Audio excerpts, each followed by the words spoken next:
California is known for its sunny climate, friendly people, and Hollywood stars.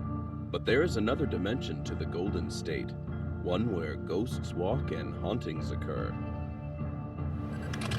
Tonight, we'll investigate 5 of California's most haunted sites. The Winchester Mystery House in San Jose.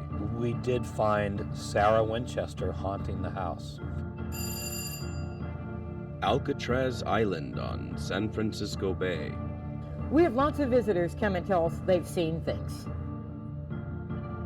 Bodie Ghost Town in the eastern High Sierra. That stanchion right there was not like that when I came through in the morning. It's moved somehow. The Hotel del Coronado on Coronado Island. It suddenly got very, very cold in the room. It was almost to the point where you could see your breath in front of your face. And the Whaley House in Old Town San Diego. Mrs. Whaley just came in and was standing on one side and put her hands on me. And as she did that, she was actually caressing and then just moving her hand down my back. And then she went right through me.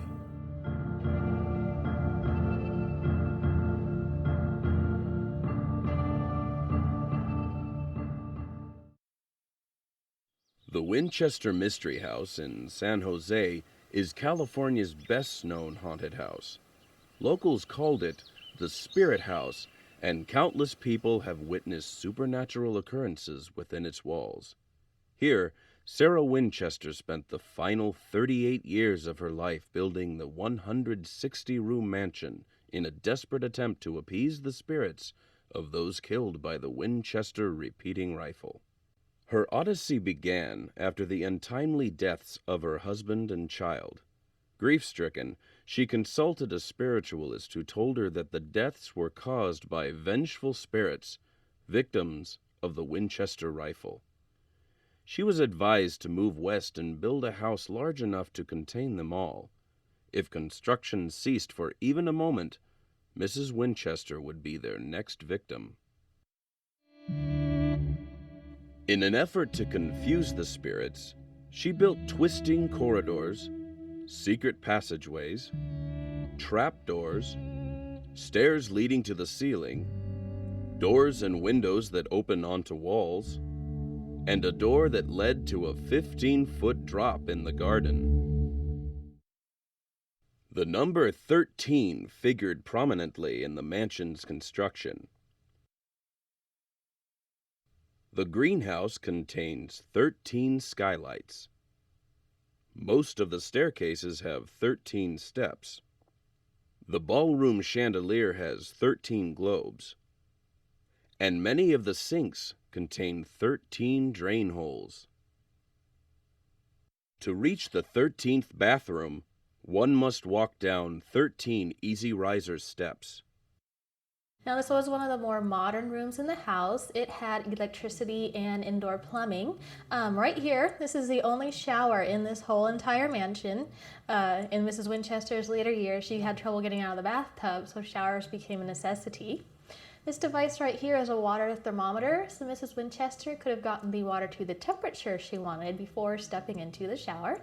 Now, of course, in the 13th bathroom, there are 13 windows. We have 10 along the back wall, with the upper 6 in her favorite spiderweb design.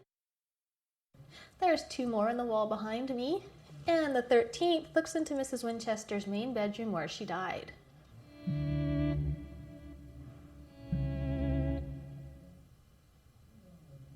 This is where she died on September 5th, 1922. She was 82 years old, and she simply died of heart failure in her sleep. As soon as she died, all working stopped pretty much on the house. The house was then sold in a private auction, along with most of her furniture. None of the furniture in the house is original. This picture here was taken before the 1906 earthquake. When the earthquake struck, this 7-story tower right here collapsed, along with much of this 5th floor area here, and it was never replaced. Right here, where these 2 men are standing, that's the 4th floor balcony, and it's now the highest point of the house after the earthquake. This picture does show the backyard of Mrs. Winchester's house. You can compare it to this picture over here, which was taken about 15 years ago.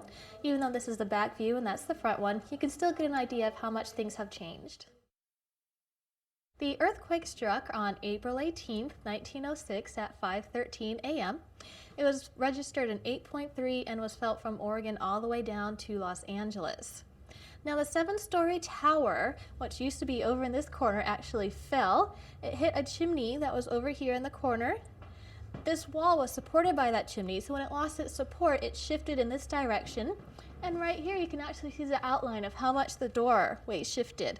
This of course pinched the door shut, so Mrs. Winchester could not get out.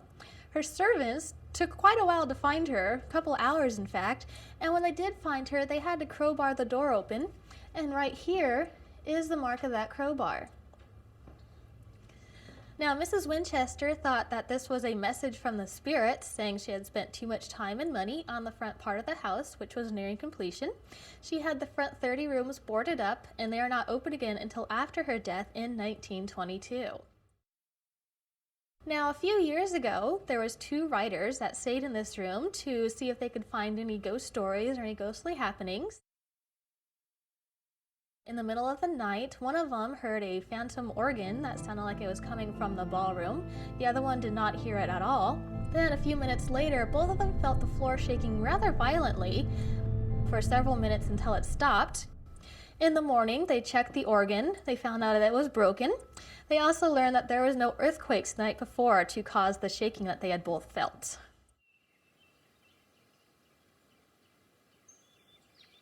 We're now on the 4th floor, which is the highest point of the house after the 1906 earthquake. From here you can see most of Mrs. Winchester's backyard. All the way down on the lawn is the crescent-shaped hedge, which held some spiritualistic meaning for Mrs. Winchester, and it also does point to the room where she died. Right over here behind me is the bell tower. The bell was rung at noon and 5 p.m. to call the servants in for their meals. Some townspeople say it was also rung at midnight and 2 a.m. to call and release the spirits for their seances. Each night, Mrs. Winchester would move through her dark house, slipping through trick doors and secret passageways until she reached the Blue Room with its 13 coat hooks. There, she'd sit at the table and summon her ghostly advisors. Now these spirits would tell her how to build their house. She would then write down the plans and give it to her carpenters the next day who had to interpret them. And this is how the spirit's house got built.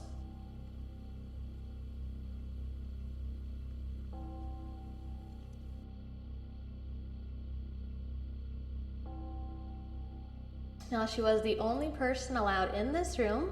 She had the only key to the only entrance. There's one entrance, but 3 exits. The first is the door behind this, right over there. The second is that door. But if you were to fall out that door, you take a nice 8-foot drop into a kitchen sink. Now the third is this door right here, and this is the closest we've come to finding a secret passage. It actually looks like a closet door, but once it's open, you can see there's a whole other room behind. Also, there is no latch or handle on this side of the door. So if you were to step through and the door closed behind you, there would be no coming back. We did find Sarah Winchester haunting the house. There were 3 entities on site at the time. Sarah, a carpenter or a construction man that died on site during the building of the house, and a young woman that was one of Sarah's employees that was either a cook or a maid or so on. And all 3 remain in the house today. We're in the servant's kitchen right up here. This is the shaft that leads from the seance room. If you were to go out that door that was up there, you would fall 8 feet right into this kitchen sink. We had a new office clerk going on tour who, in this room, as she was walking out there, she saw an old woman dressed in Victorian clothing sitting in this room. She asked one of the tour guides, why did we have someone dressed up as Mrs. Winchester? And the tour guide was like, we don't have anyone dressed up like Mrs. Winchester. These entities are seen as apparitions mainly, where they're translucent, and seemed to ignore us while we were there, did not want to communicate.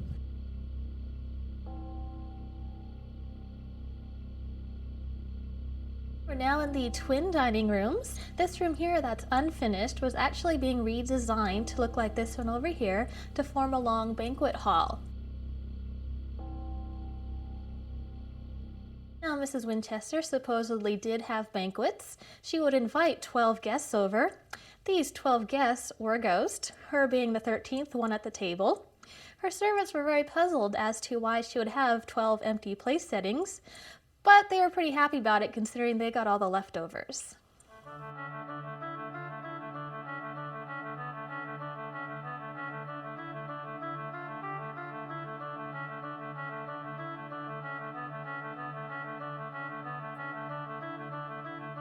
Now, right here, this is Mrs. Winchester's safe located in her ballroom. Supposedly, it held her most valuable possessions, so naturally, when she died, her servants came down here and broke the safe open to see what was inside. The only thing they found was a lock of William's hair, a lock of Annie's hair, and the obituaries from her husband and daughter's deaths. And this told us that they were what she held most valuable to her. Sarah, as short as she was, it was very easy to decide that what we had seen definitely was her, and it's not a surprise to me that she would be haunting that house.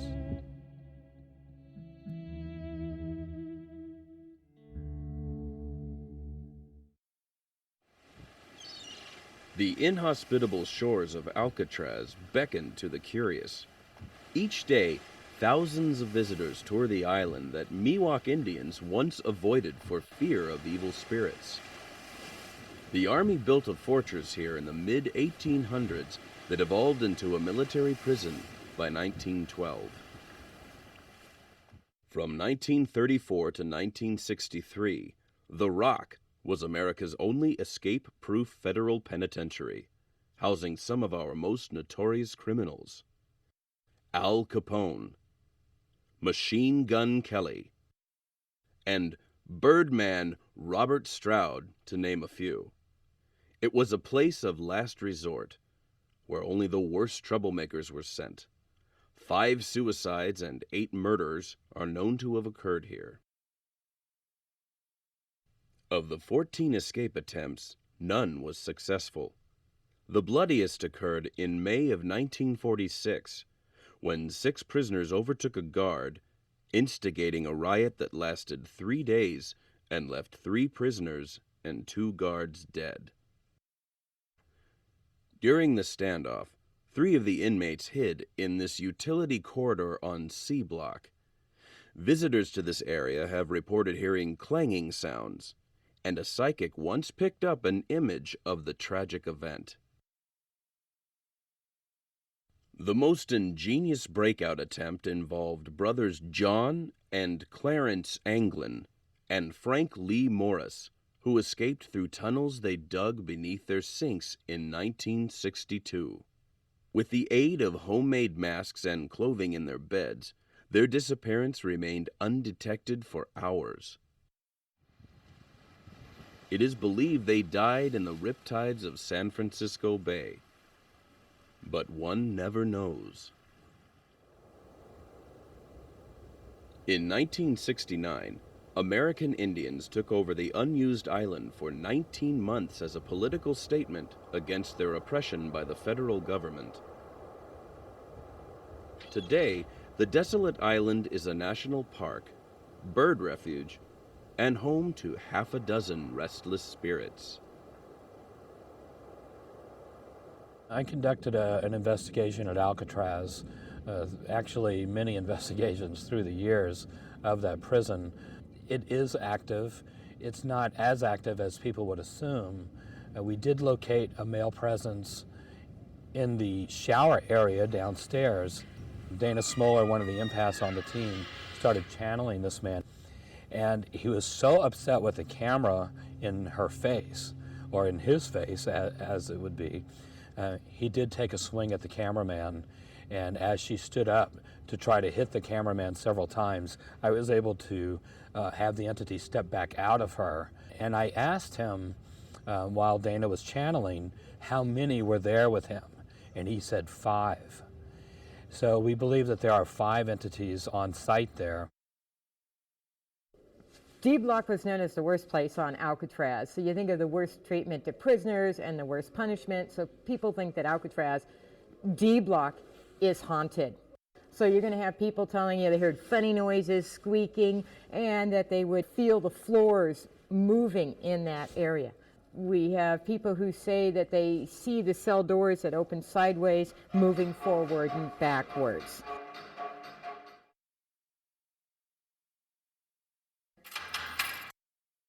(13) and 14, those 2 cells, which were the strip cells or the whole cells, they'll say they heard sounds there. We have people who say when they're laying there, they have a tightness in their chest, like somebody's pushing down on them, and they can't get up.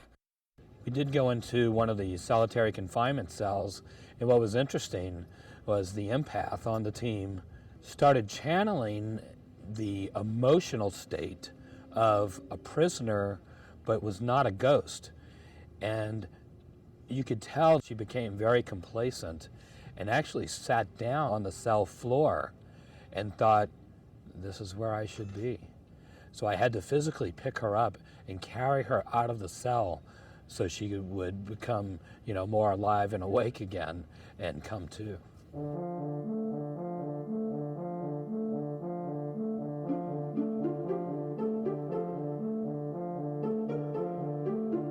Visitors to Al Capone's cell have heard banjo playing, the very instrument the mobster strummed during his long incarceration. We ran into several areas that phenomena was taking place with electromagnetic fields that didn't belong, that were temporary, as well as cold spots in different areas as well.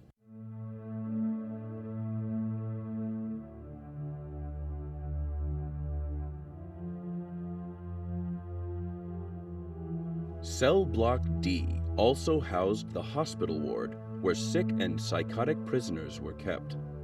Though he was never proven to be physically ill, the Birdman inhabited cell 42 for 11 years. He was psychotic and dangerous. He caused strikes and riots within D Block. Big troublemaker. So once he complained about being sick, the guards thought, great, we'll send him to the hospital, we'll isolate him from everybody, and we've kind of gotten rid of a problem. We have youth groups that'll spend the night on the island, and they'll say Robert Stroud's cell is haunted, they can't sleep in it.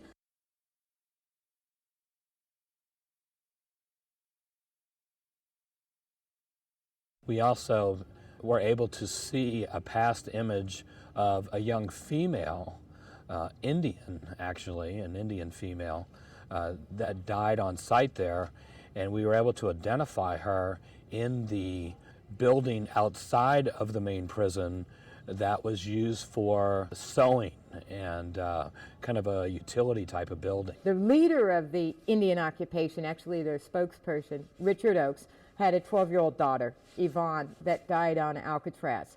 Now there's 2 stories to how she died. One is that she fell down a flight of stairs while she was playing. 2, that she was pushed or murdered. Now there are stories that Yvonne Oakes' spirit is here on the island. People say, and we've had 2 different people say that they felt her presence out in their laundry building or industry building. She was trying to project an image to me of her death, and we did see her crawled up on the ground where she died.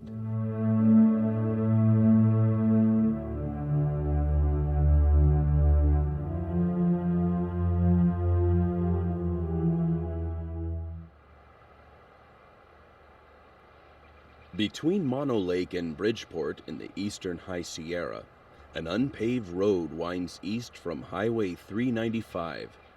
Travel those 13 desolate miles, and you'll end up in California's official state gold mining ghost town, Bodie. One afternoon, 2 of our employees were in here taking a break, and this room is very tight. When we get winds through Bodie, this room is very comfortable. And they were standing about where I am, and all of a sudden from this wall here, a ice cold wind blew through and opened there's a couple of doors up here on the side, and slammed those doors open and just went away. From 1879 to 1882, Bodie was a booming gold rush town with 10,000 inhabitants. Better known for its lawlessness than its riches, street violence and mining accidents were common. Prostitution was legal, and saloons were the only place to unwind. When the boom ended, people moved on to the next strike, taking only what they could carry. Today, Bodie is one of the largest and best preserved ghost towns in the West, maintained in a state of arrested decay by California state parks. The environment is obviously ghost-friendly because countless employees and visitors have encountered one or more of Bodie's spirited citizens, and it's not uncommon for rangers living on site to share their home with a ghostly tenant. This is the J.S. Kane house. Some people say that there's a Chinese lady in this house that haunts the upper floor, and that when they've been sleeping, they've been awakened by a pressure on their chest. Well, I've heard that this organ has been playing at night sometimes. Most of the things happen at night when we're closed. Organs playing or player pianos playing at night, various noises coming from some of the buildings. This building originally was the ward's undertaking parlor, and the upper floor was taken over by the Oddfellows Hall. I have heard stories of people that have heard sounds of like parties, tinkling glasses, laughter, music, that sort of thing coming from this building and the Deschambault Hotel.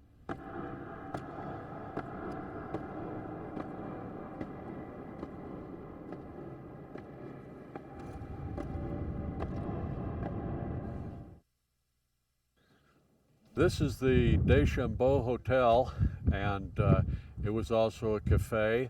People have reported seeing what looked like faces up in the upper floor looking out between the curtains, and they've also reported music coming from the upstairs, like a dance party going on upstairs.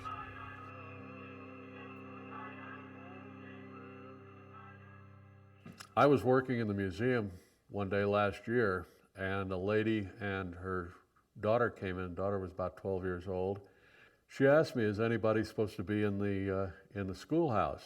I said, "No, there's nobody can get in there. The doors are locked and there's an alarm on it." And she said, "Well, there's a lady, and little old lady in a black dress in the schoolhouse, looking at some of the school books down here on the table." So I said, "Well, let's go see." When we came here, there was nobody here. The doors were locked. The alarm was still set. Nobody had been in here.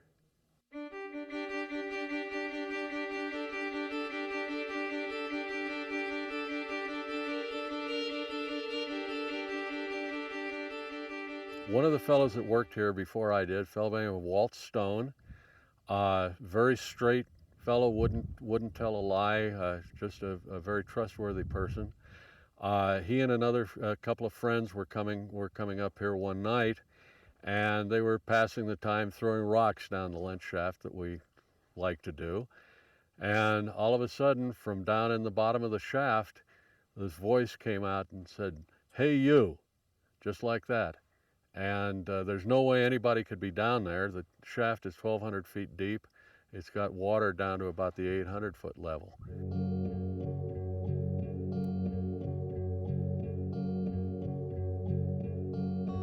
I opened the mill up this morning at 7 o'clock, and when I came through here, I check everything, and that stanchion right there was not like that when I came through in the morning. It's moved somehow. We had a tour going through here a couple of weeks ago, and the lady giving the tour was standing pretty much where I'm standing now, and the tour was standing out in front of her, and all of a sudden that stanchion flew down. Nobody was near it when it went down.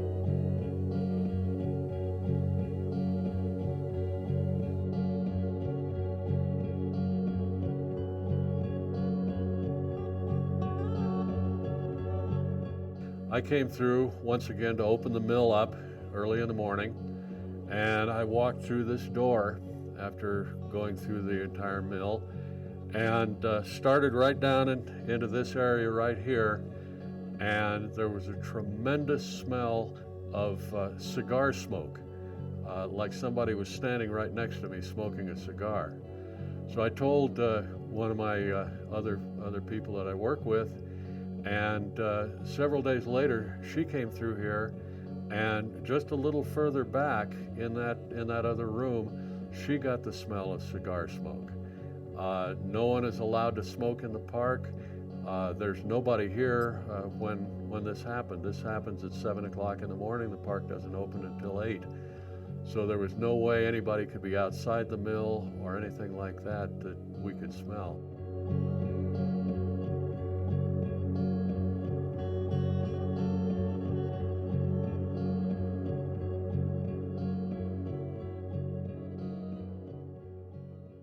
This is the undertaker's parlor, and we have a bunch of the coffins here, a lot of children's coffins. A lot of children died from the diseases that they had in town. There were a lot of shootings in town, so the undertaker's parlor was really quite busy most of the time.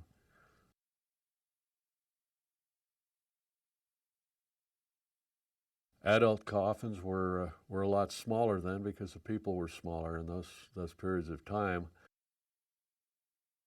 This is a sled that was used when the snow was very deep here in Bodie.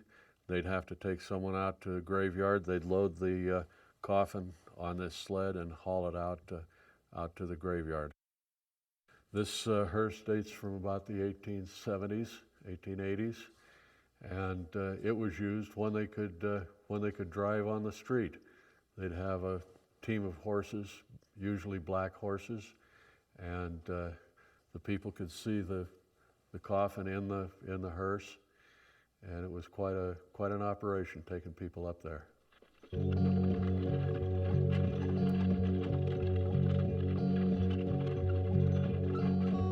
We sometimes have a lady in white that visits up here in the south end of this graveyard at night. A number of people have seen her and told us about her.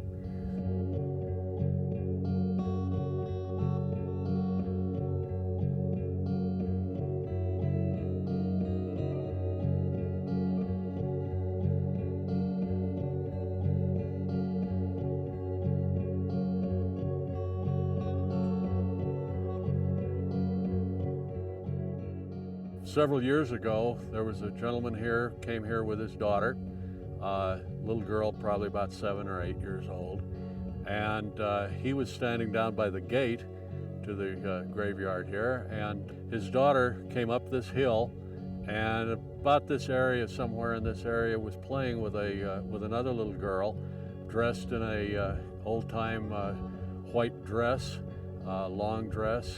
Finally, they quit playing, and she went down to see her father, and he says, "Who is the little girl you were playing with?" She says, "I don't know." And they looked, and the little girl had disappeared. No sign of her in any of the mountains here or anything. Just outside the cemetery is the lonely grave of Rosa May, a prostitute who died in a pneumonia epidemic while nursing sick miners. Despite her kindness, she was buried in the outcast cemetery. Does her spirit haunt this lonely place? More than one visitor has felt her presence here. And so the restless spirits of Bodie continue to stake their claim in the town in which they died over 100 years ago.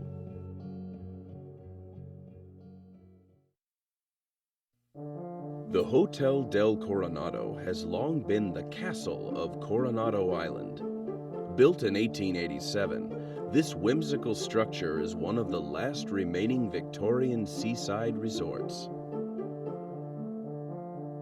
Many movies have been filmed here, including Some Like It Hot with Marilyn Monroe and Tony Curtis, and The Stuntman with Peter O'Toole.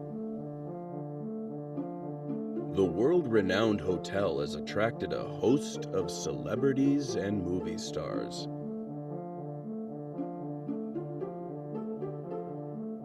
As well as numerous presidents and even royalty. The Del's most famous guest, however, died over 100 years ago and shows no signs of leaving. When I did a preliminary walkthrough of the Del, we located 3 entities at the time, actually 2 females and 1 male. And the third entity that we located, I believe, was or is Kate Morgan. Kate Morgan was a young, beautiful 24-year-old who came here on Thanksgiving evening in 1892. And 5 days later, she was found dead on some exterior steps. She had actually killed herself, a gunshot wound to the head. We don't really know exactly why she came here. We think she was waiting for her husband to join her, and when he didn't, she took her own life.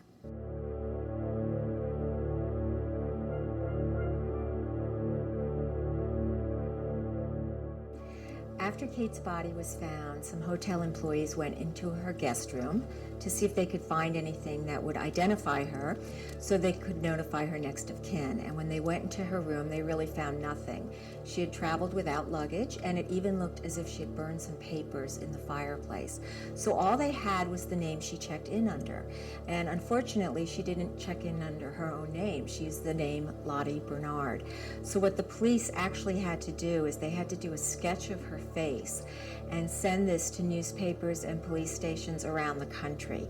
And because they weren't sure exactly who she was, the newspapers started to call her the Beautiful Stranger. And that name carried through in all their reports, and they would update it every day and say the Beautiful Stranger at the Del and what's been found out about her. And it took about a week and a half, I think, to actually figure out who exactly she was. And her grandfather sent a very short telegram, and he just said, bury her and send me the bill. So she really had a pauper's burial without any family here. There was a service, and there were a lot of people in San Diego following her story, especially a lot of women.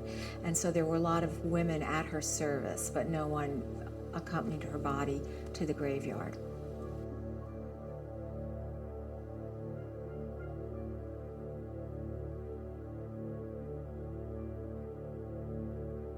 We know from our records that she stayed in a specific room at the hotel, and there is a lot of activity in that specific room.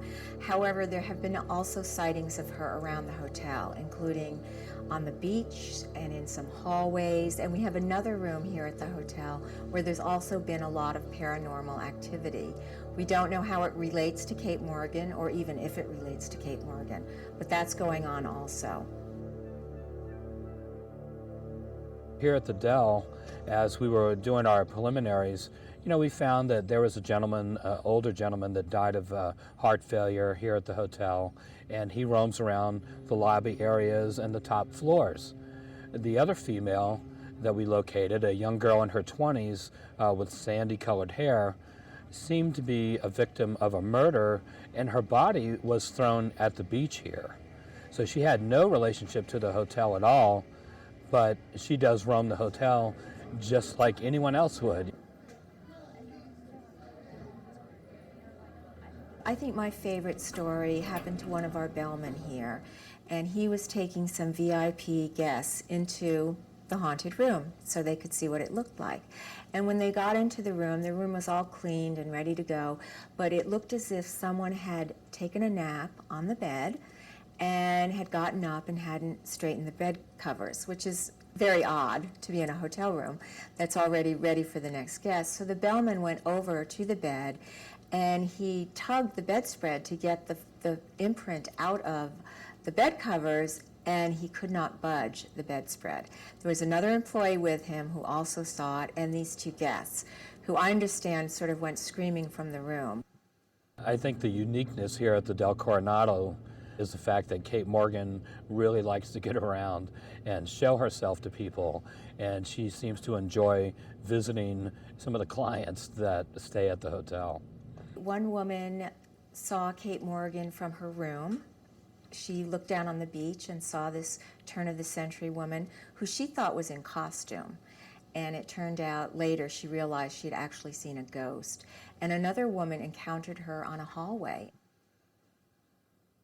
We got to the door of our room, and I'm putting the key into the door, and I glance over my right shoulder, and there is a woman putting the key in her door as well. And we looked at each other, we smiled at each other, and nodded as we went into the room, like we were saying goodnight. We didn't actually speak, but we were like acknowledging one another. And I take one step into the room, and I realize that this is a woman that is wearing a beautiful, elegant Victorian gown. It's ethereal. I can see through this gown. I go, oh my gosh, this is not a woman of the era 20 years ago. This is a ghost. So I jump back out into the hallway to see if I can see her again, and of course she's gone into her room. There was a couple who stayed here about a year or so ago, and they were in Kate's room. They didn't know that. They didn't know the hotel had a ghost even. And they both noticed independently some odd activity in the room. I went into the bathroom to take a shower.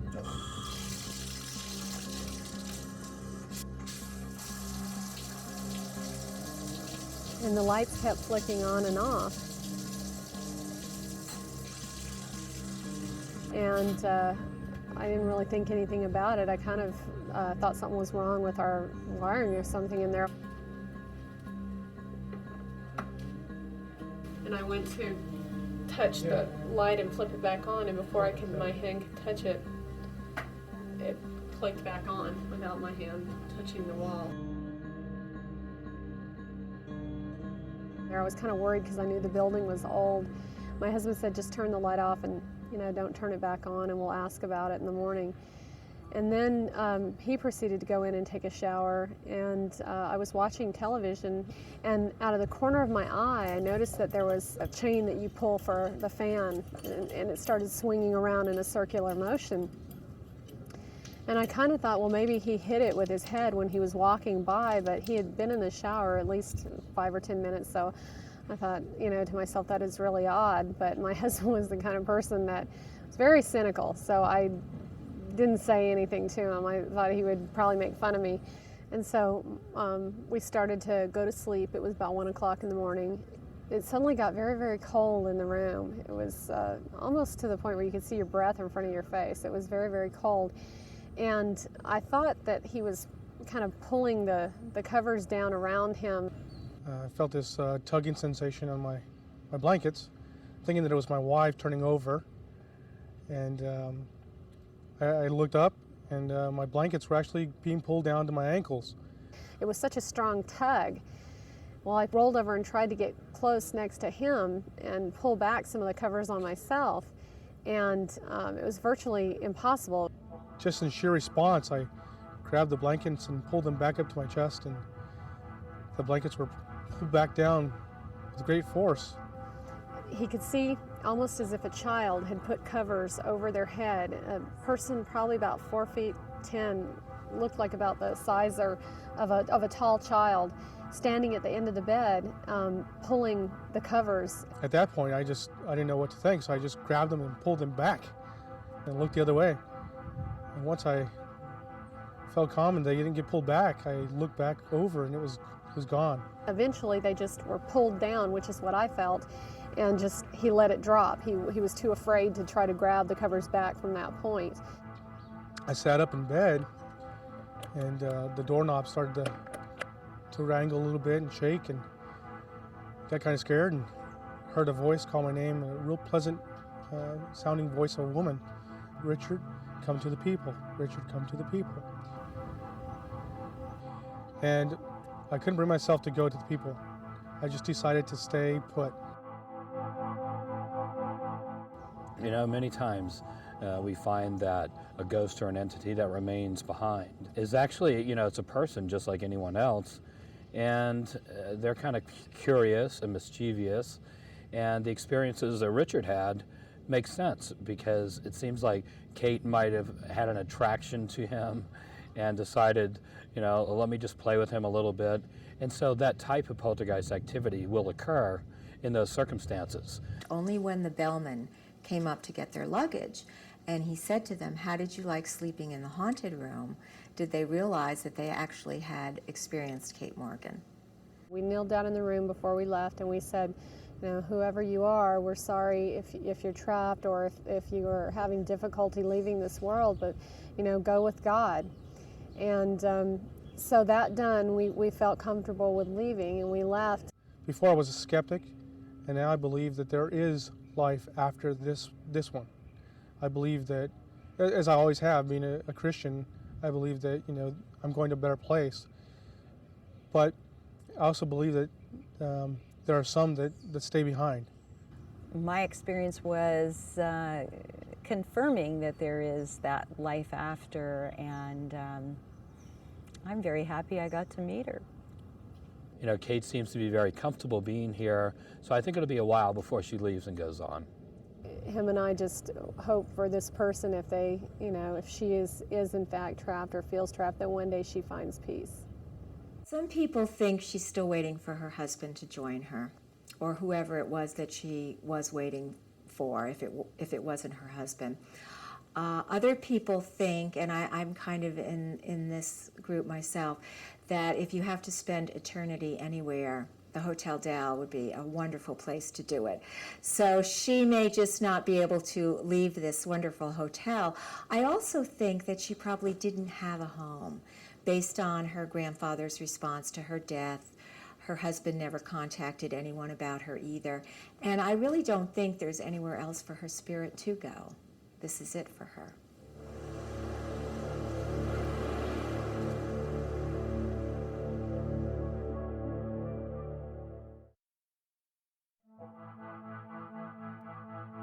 This house is actively haunted 7 days a week, 24 hours a day.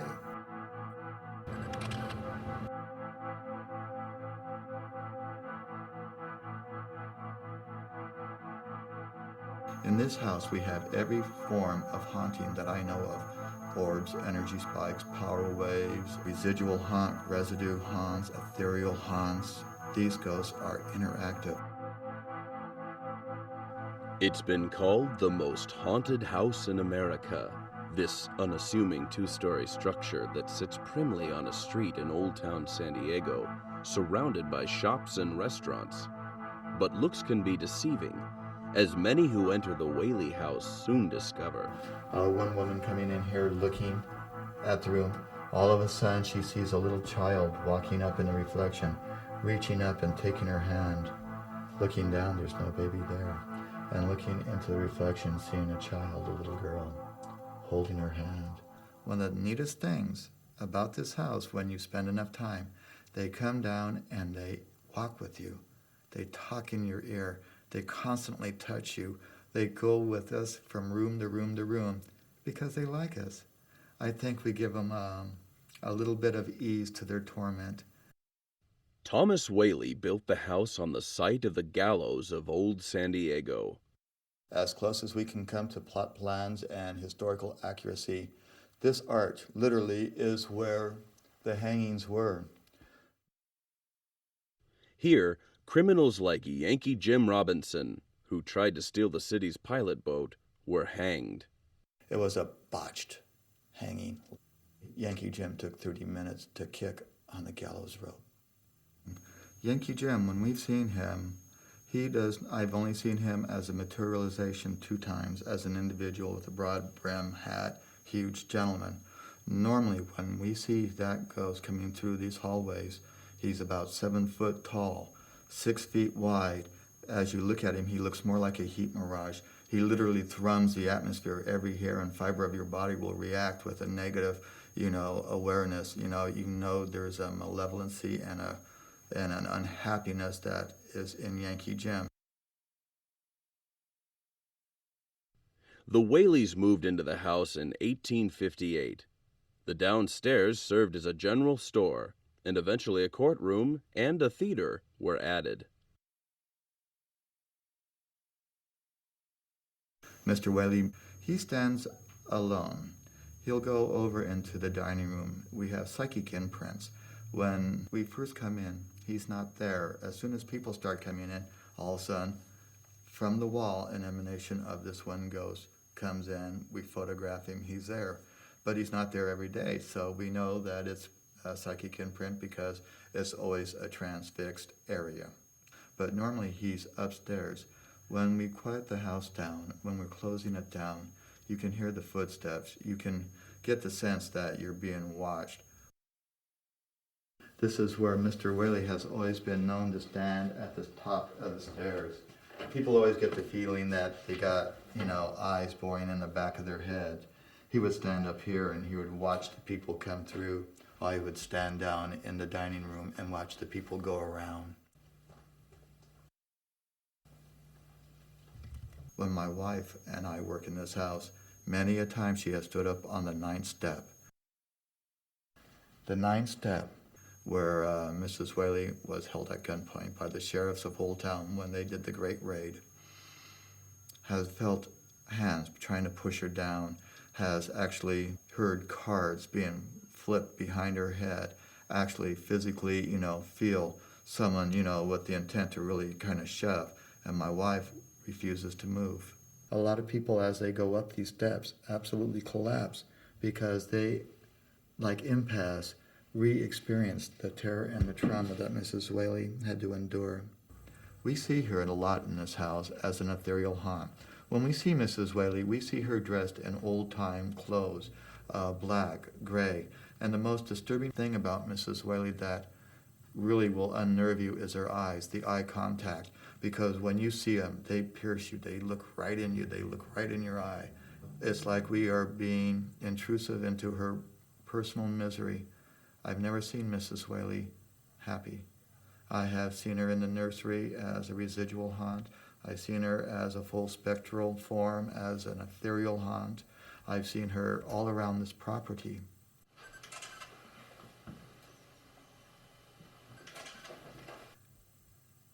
There's only one time that Mrs. Whaley showed any kind of humanity towards me. We used to have old pianos in this house, and when I first came here, the ghosts wanted me out. They didn't need any more drama or any more contact with strangers. And so, about the 4th month, I sat down on the piano and I started playing the old-fashioned hymns. You could just feel the temperature change. I became totally aware, all my hair standing up. Mrs. Whaley just came in and was standing on one side and put her hands on me. And as she did that, she was actually caressing and then just moving her hand down my back. And then she went right through me. It's like chewing tin foil or, jumping in a pool of cold water. It catches your breath. She sat right down and just kept touching me all the way through me playing. For a long time, I would get other members of individuals that were affiliated with the house. We would get chairs and I would just say, watch, just feel it. Because this house is locked up. There's no open windows. There's no air exchange. The wind blows. You can feel them moving through. You can feel the temperature. You can feel their touch. But they would line up. They would all come down in this room.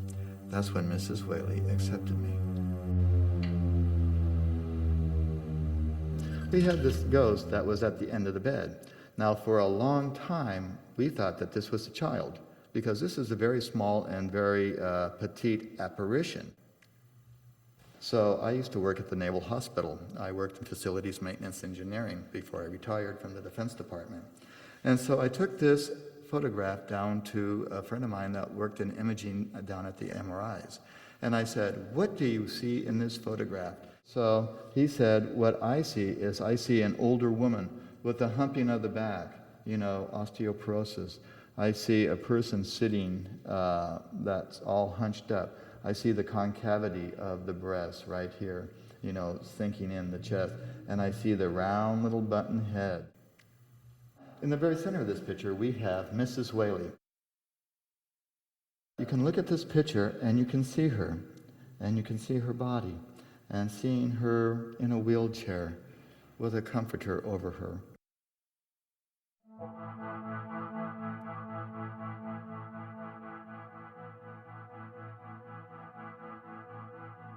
Now this is Mrs. Whaley as you see the spirit coming in bigger, coming in, then starts shrinking and goes down, down, down, and then it's a little round person. It's just another profile looking at the other side of Mrs. Whaley. The Whaleys suffered many tragedies, including the accidental death of their infant son, Thomas, when Mrs. Whaley left a coal fire burning in his room, and the tragic suicide of their daughter, Violet, following a humiliating divorce. Violet Whaley is one of the ghosts that is here on the property. She hangs mostly on the back side of the house. She goes out, she watches the garden. She committed suicide out in the bathroom. When she took her life, she doomed herself to being an inhabitant of the area.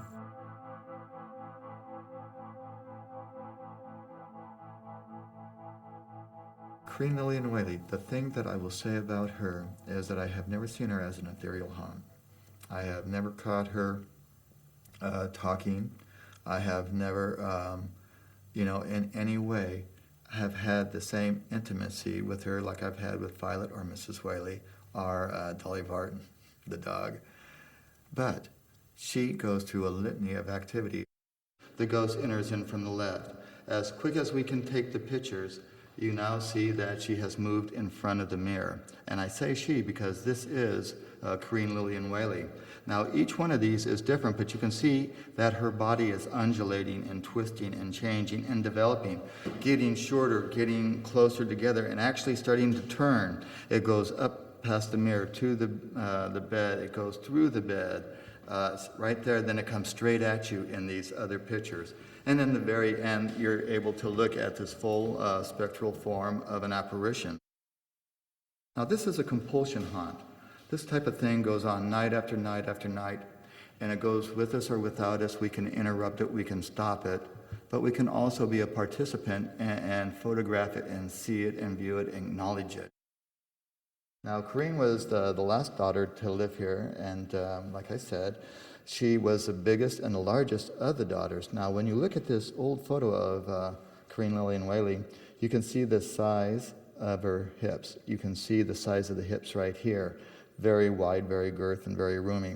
It's a long torso going all the way up to the shoulders. You can see the long torso coming up. And then the width of the shoulders are literally in the same application. Now, you see her turn this way, but you see the ghost turn that way.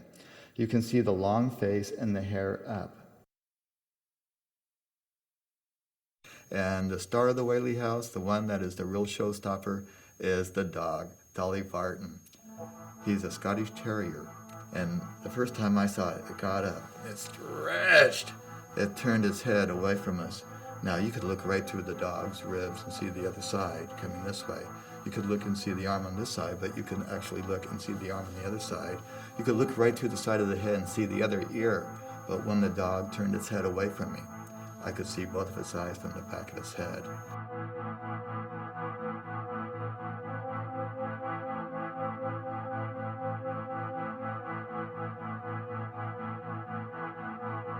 Now, this has been known as one of the most documented haunted rooms in the house, not because there's more ghosts in this room, but because more people in this room have seen ghosts. I don't know how many times I've had orbs, on my body, or ghost apparitions that appear behind me as I'm speaking, or plasma starts flowing around like a ribbon in the wind. Here is a residue haunt right here in this courtroom, and I'm in a lecture, and on the back seat is actually a ghost that's forming right from the seat and taking on definition. Now, a residual haunt means it never takes a true spectral form or shape. It'll always be dissegmented. It'll be more plasma and energy than, say, a human apparition. Now, this ghost usually sits over right here in the courtroom, about the second person from the end. I was fortunate to work with the Los Angeles Police Department. They had a convention here on profiling. And so the sergeant brought this lieutenant over, and he didn't believe in hauntings. And so that night, we happened to find the ghost sitting there. And so I bring the police officer, I go, here, put your hands right there. Now he's looking at the back of my hands and his hands. The hairs are standing up. You have no control of this. And I go, now just keep your hands right there.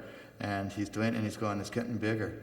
It's actually moving. And we start touching the chest, and then he goes to the shoulders. I go, how tall? I go, keep going. And he's all the way up, and he has his hands on the face. He goes, it's a man. I go, I know.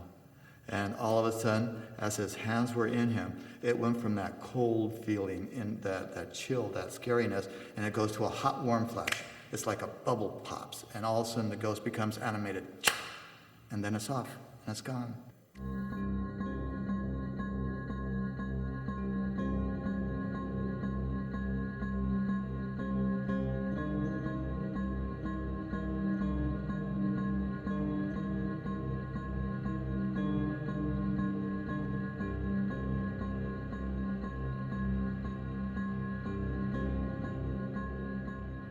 You know, we've had all kinds of mediums, we've had spiritualists, we've had Zen Buddhists, we've had Pentecostal ministers, we've had Hellfire Baptist preachers, we've had every Yahoo off the brick in the street come in here for the exorcism. Well, you know what? I'm sure the ghosts are, glad when they leave, just close the door on your way out, because they're still here. These are only a few of the haunted sites in California. Dozens more await the adventurous traveler seeking supernatural experiences in the Golden State.